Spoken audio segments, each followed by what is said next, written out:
Indian Cola war.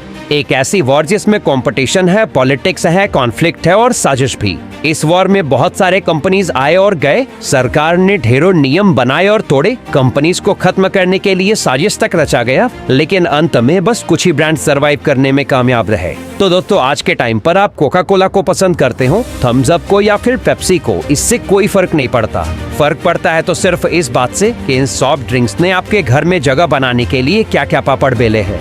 आज से पहले आपने बहुत से राइवलरी के किस्से सुने होंगे, लेकिन ये इंडियन कोला वॉर उन सबसे कहीं ज्यादा दिलचस्प होने वाला है। तो फिर चलिए शुरू करते हैं। अब दोस्तों, बहुत सारे लोगों को लगता है कि इंडिया में सॉफ्ट ड्रिंक की शुरुआत तब हुई थी जब कोका कोला और पेप्सी आए थे, लेकिन असलियत यह है कि इंडिया में इस तरह के ड्रिंक्स की शुरुआत कोका कोला के इन्वेंशन से पहले ही हो गई थी। क्योंकि जहां कोका कोला ने अपनी फर्स्ट ड्रिंक 1886 में सर्व की थी, वहीं इंडिया के अंदर 1837 में ही मुंबई के अंदर एक केमिस्ट हेनरी रॉजर्स ने रॉजर्स नाम के एक क्लब सोडा को बनाकर बेचना शुरू कर दिया था।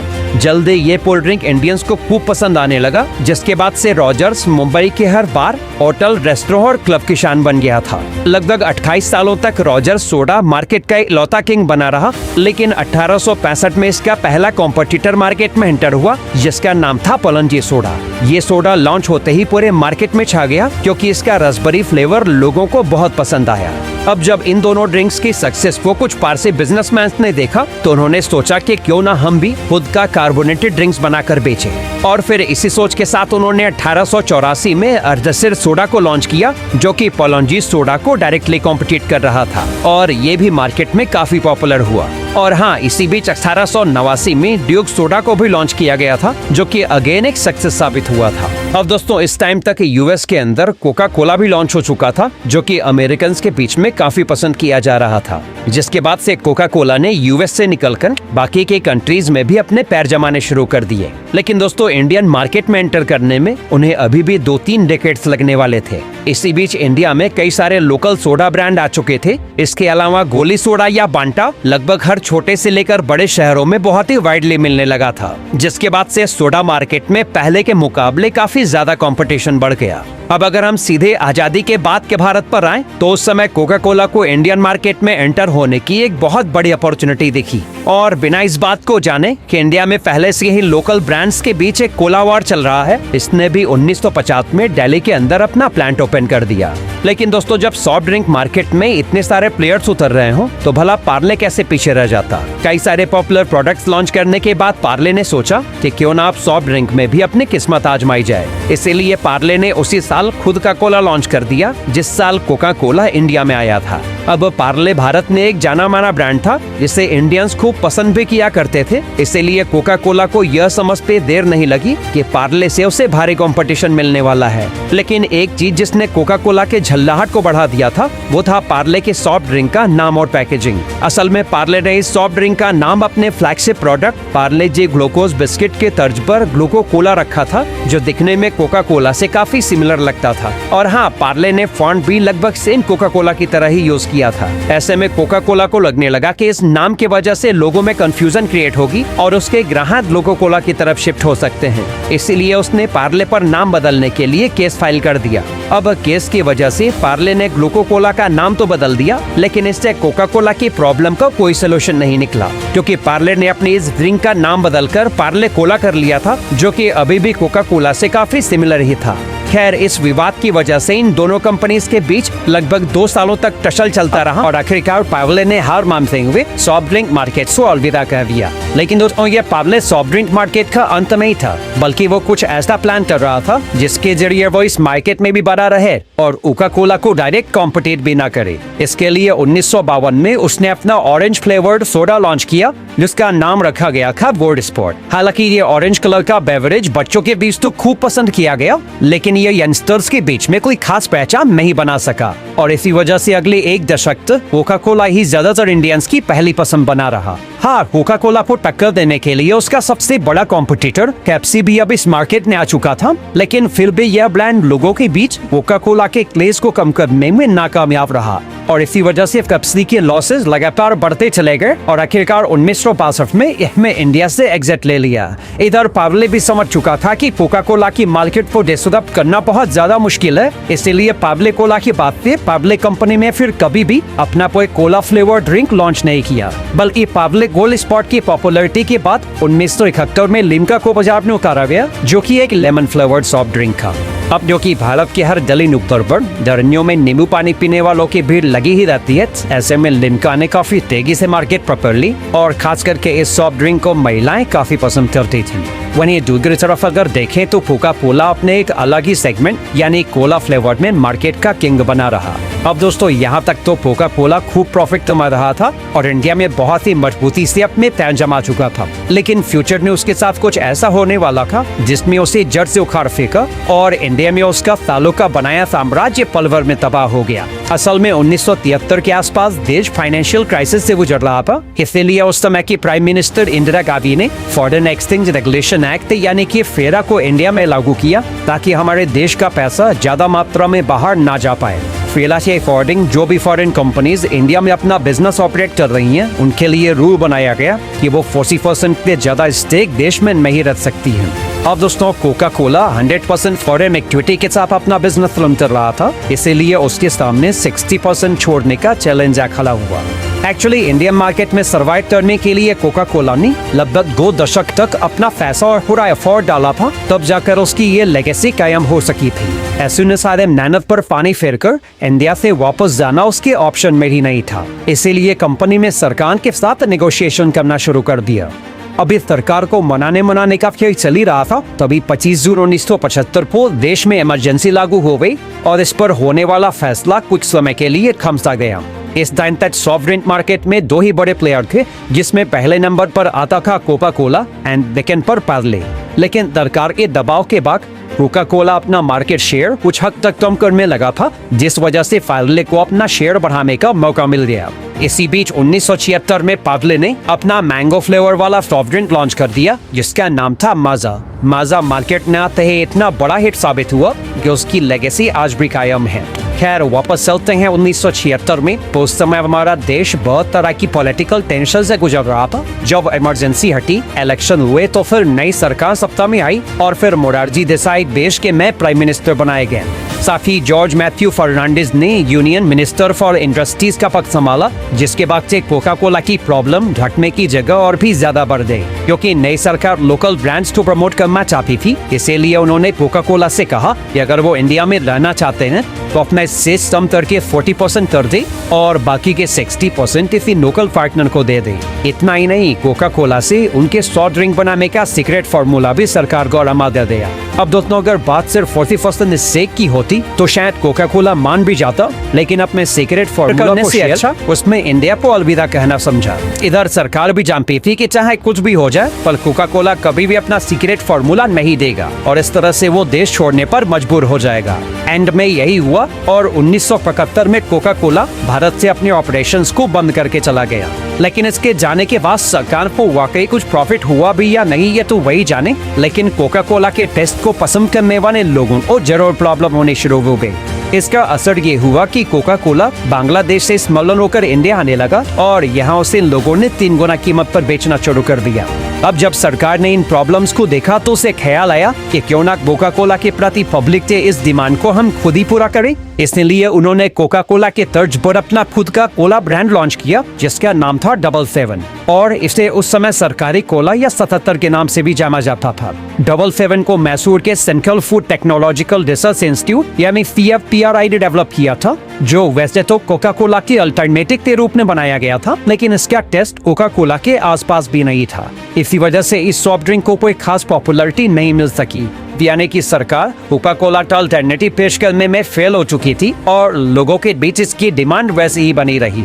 इसके अलावा कोका कोला के इंडिया से जाने के बाद प्योर ड्रिंक्स नाम की एक ऐसी कंपनी थी जो कि बंद होने के कगार पर पहुंच गई थी, क्योंकि ये कोका कोला की बॉटल्स को मैन्युफैक्चर किया करती थी। साथ ही कंपनी की टोटल मार्केटिंग, सेल्स और एडवर्टाइजमेंट का काम भी यही संभालती थी। अब जब प्योर ड्रिंक्स के मालिक चरणजीत सिंह ने लोगों के बीच कोका कोला की क्रेज को देखा, उन्होंने अपनी खुद की कोला ड्रिंक्स लॉन्च करने की सोची, लेकिन जिस तरह से लोगों ने डबल 7 को नकार दिया था, प्योर ड्रिंक्स को भी डर सताने लगा कि कहीं उनके साथ भी ऐसा ही ना हो जाए। पर जैसा कि कंपनी पहले से ही बंद होने के कगार पर थी, ऐसे में रिस्क लेना तो बनता था।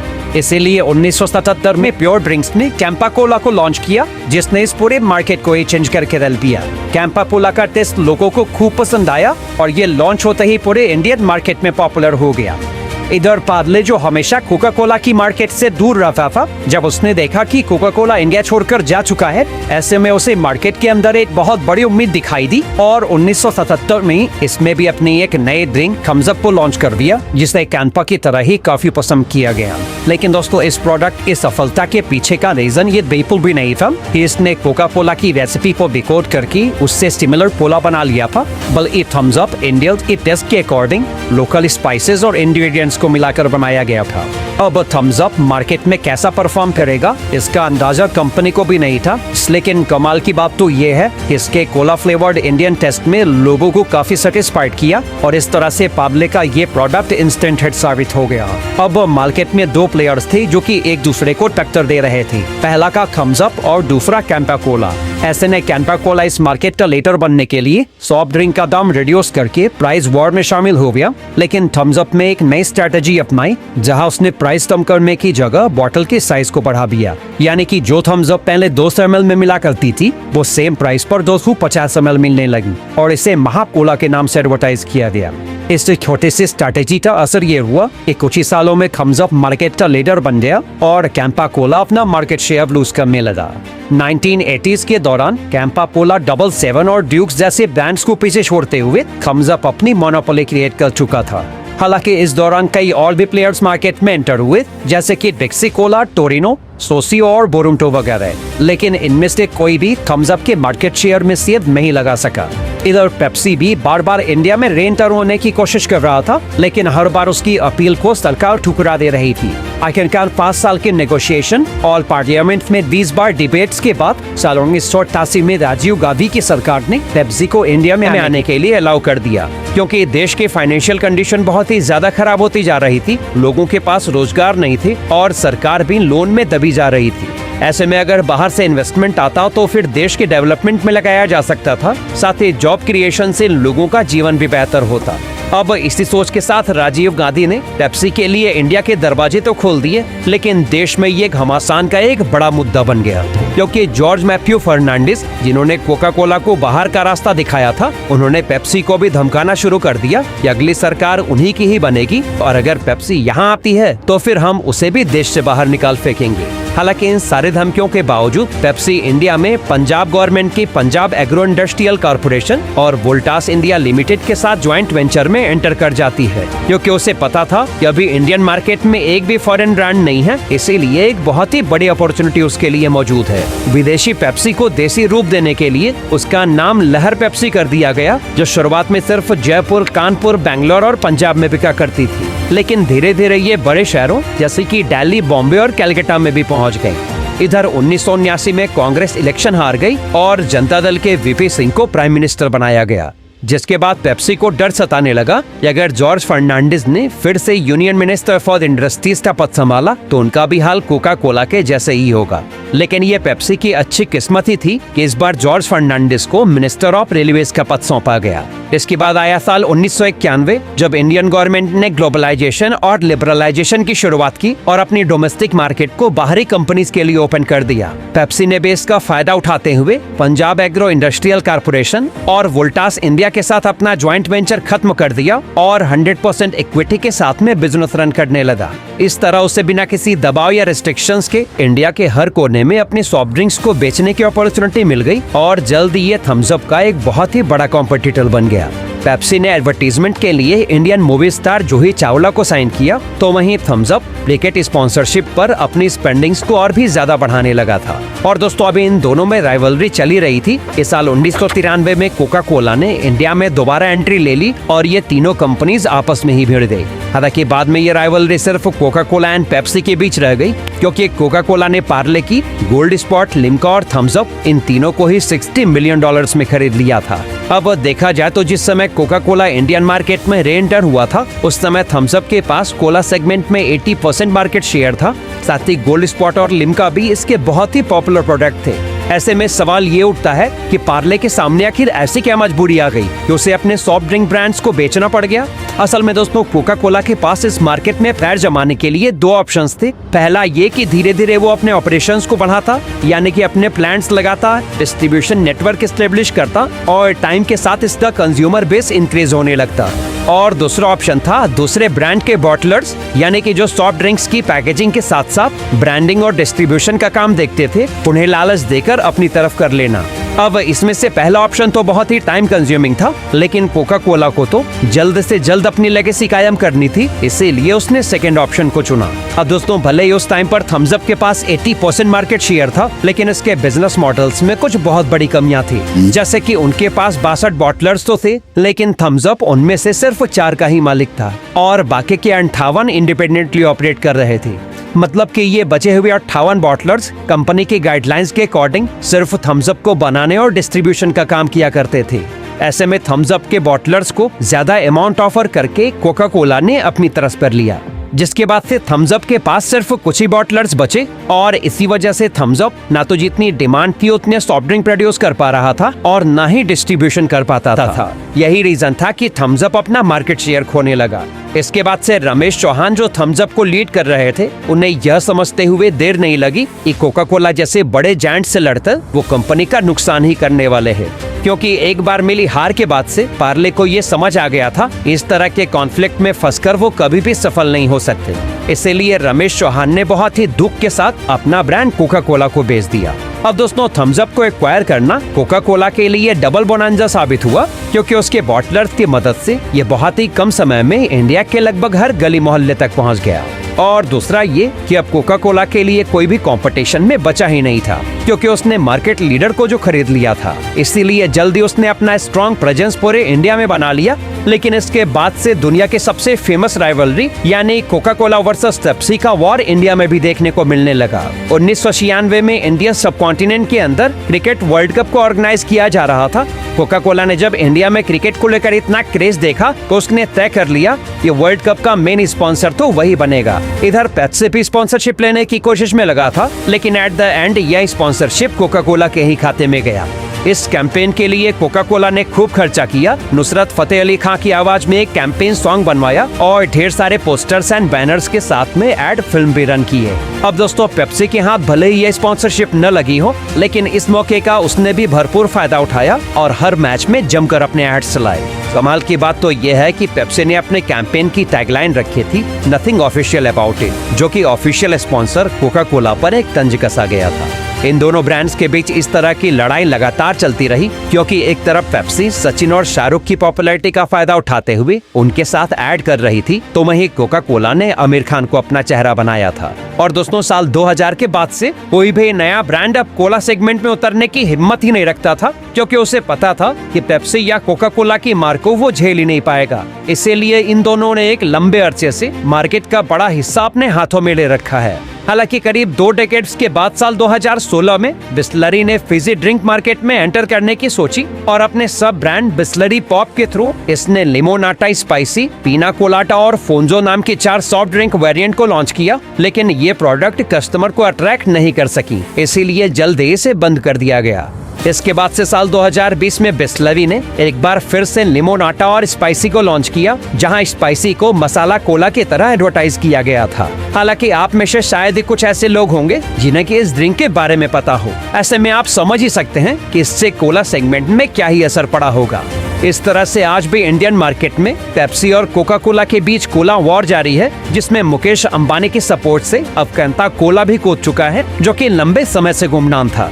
अब आने वाले समय में यह देखना काफी मजेदार होगा कि फिलहाल की तरह पेप्सी और कोका कोला इस कोला वॉर के विजेता बने रहते हैं या फिर कोई और ब्रांड आकर इनकी बादशाहत को गिराता है। वैसे आपका ओपिनियन क्या है, हमें कमेंट जरूर करिएगा।